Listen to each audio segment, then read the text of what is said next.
ازيكم يا شباب، عاملين ايه؟ انا محمد هشام، ودي المحاضرة التانية من Introduction to Python.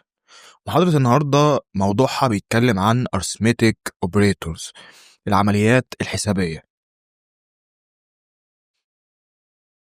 العمليات الحسابية في لغة برمجة بايثون زي العمليات الحسابية في الرياضيات عادي خالص، باختلاف بعض الرموز بتاعت العمليات الحسابية. عندنا البلس اللي هو انك انت تجمع رقمين مع بعض زي ما احنا عارفينها، والماينس اللي هو الطرح زي ما احنا عارفينه. الضرب بيبقى علامة ستار اللي هي بتبقى شيفت 8 في معظم أجهزة البي سي، والقسمة اللي هي بتبقى السلاش، وباقي القسمة اللي هو لو قلنا 10/3 فهو بيقسم 9/3، فبيبقى اتبقى 1.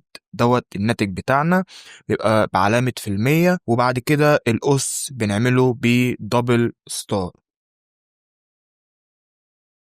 العمليات الحسابية عندنا في الرياضة كان ليها ترتيب. طب الترتيب بتاعنا في لغة بايثون هيختلف عن الرياضة؟ برضو لا، الترتيب بتاعنا زي الرياضة بالظبط، واللي هو ان احنا بنبدأ بالاقواس الاول، بعد كده بالاس لو فيه، بعد كده بالضرب والقسمة، وبعد كده بالجمع والطرح.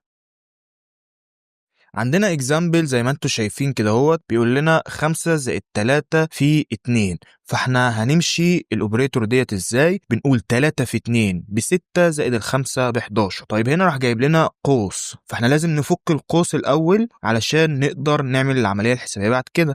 فهنقول 5+3 ب8 في الاتنين ب16. بعد كده جايب لنا في المثال الثالث 2 في 3 أس الاتنين. فزي ما احنا واخدين في الترتيب بتاعنا انه القوس، بعد كده الأس، بعد كده الضرب والقسمة، بعد كده الجمع والطرح. فهنقول 3 أس الاتنين ب9 في الاتنين ب8. بعد كده جايب لنا في المثال الأخير 10 ناقص 4 على الاتنين. فهنقول 4 على الاتنين ب2، بعد كده نقول 10 ناقص الاتنين ب8.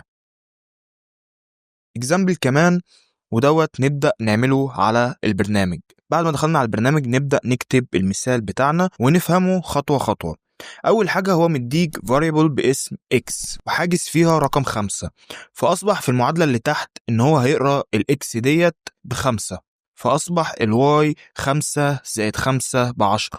رجع بعد كده قالك عايز برنت x زائد الواي. الاكس عندنا كانت محجوزة ب5، وبعد كده الواي طلعت من الاوبريتور ب10، فلما ندوس ستارت مفروض يبدأ يظهر لنا الرقم 15.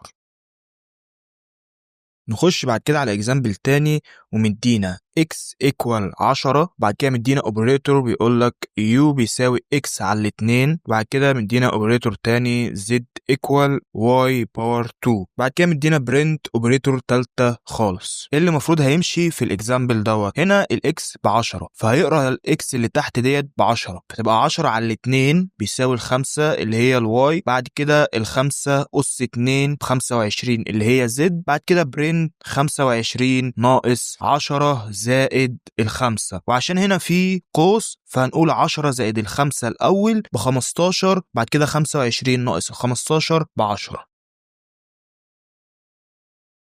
في الاكزامبل دوت انا عايز افهمك ملحوظه، احنا مش بنجمع ارقام بس في لغه بايثون، احنا نقدر كمان نجمع اسامي زي ما انتم شايفين المثال قدامكم. يلا نروح على البرنامج ونشوف ازاي هنعمل كده.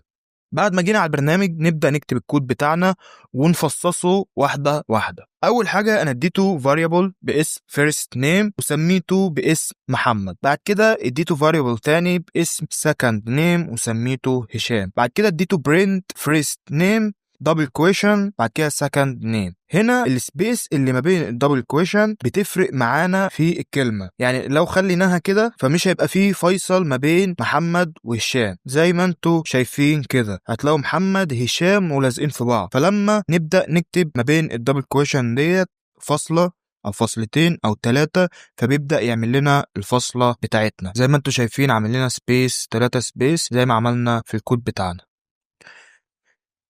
وبكده نكون وصلنا لنهاية المحاضرة بتاعتنا. ما تنساش تطبق الأكواد اللي احنا عملناها في الفيديو مع نفسك، تختبر نفسك فيها. لو وقف قدامك أي سؤال اكتب لي في الكومنت برد على الكل، واستنوني إن شاء الله في محاضرة جديدة.